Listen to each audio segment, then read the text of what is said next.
नमस्कार, आईमा मीडिया में आपका स्वागत है। लोकसभा चुनाव 2024 के उलट हरियाणा विधानसभा चुनाव में भाजपा ने कामयाबी दर्ज की है। तो दूसरे शब्दों में ये कहा जाए तो गलत नहीं होगा कि इस चुनाव में राष्ट्रीय स्वयंसेवक संघ के कार्यकर्ताओं ने भाजपा को जीत दिलाने के लिए एड़ी चोटी का जोर लगाया और विपक्षी नेताओं के साथ साथ भाजपा को भी अपनी ताकत का एहसास कराया। यदि हरियाणा विधानसभा चुनाव में संघ ने मोर्चा नहीं संभाला होता तो विधानसभा चुनाव का नतीजा भी लोकसभा जैसा ही होता। संघ की सक्रियता का ही नतीजा है कि मतदान प्रतिशत बढ़ा और यही बढ़ा हुआ प्रतिशत भाजपा की जीत का आधार बना।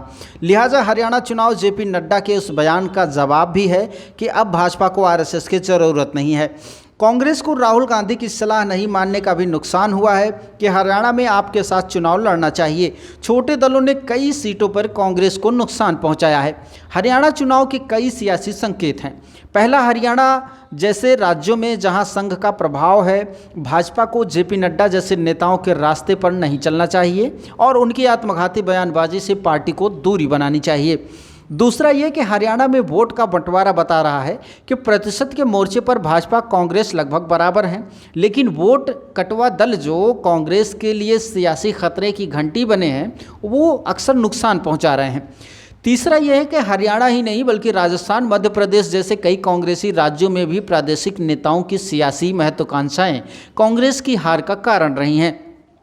कांग्रेस नेतृत्व यदि इन पर नियंत्रण नहीं कर पाता है तो हरियाणा जैसे नतीजे मिलते रहेंगे। चौथा यह है कि कांग्रेस का संगठन कमजोर है। कांग्रेस के पास सक्रिय और समर्पित कार्यकर्ताओं का अभाव है।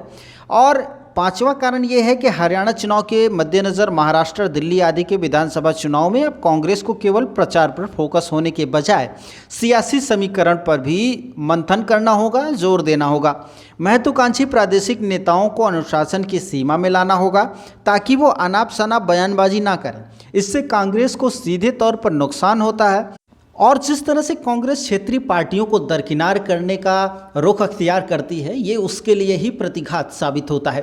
तो ऐसे में कांग्रेस को ये भी समझने की आवश्यकता है कि उसे किसी भी कीमत पर क्षेत्रीय दलों के साथ रहना है, अपने जो अच्छे नेता हैं उनको सामने लाना है ताकि वो कांग्रेस की नीतियों को जन जन तक पहुँचाने में कामयाब हों, तथा जो युवा नेता हैं उनको खासकर उन पर ध्यान देने की आवश्यकता है।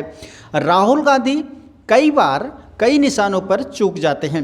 तो इस वीडियो में आपको यही बताने की कोशिश की गई कि कांग्रेस पार्टी कहां कहां चूक कर रही है और कैसे भारतीय जनता पार्टी जो है अपने नेताओं के बयानबाजी के चक्कर में न फंसे तो बेहतर होगा। ये वीडियो आपको कैसी लगी हमें कमेंट कर ज़रूर बताएं और अपने दोस्तों तक शेयर करें। इस वीडियो को देखने वाले अगर आप हमें फेसबुक पर देख रहे हैं तो फॉलो कीजिए, यूट्यूब पर देख रहे हैं तो सब्सक्राइब कीजिए। इसके अलावा आईमा मीडिया की वेबसाइट aimamedia.org पर भी जाकर आप अपने विचारों को भेज सकते हैं, लिख सकते हैं और वीडियो स्वरूप में हमें दे सकते हैं। शुक्रिया।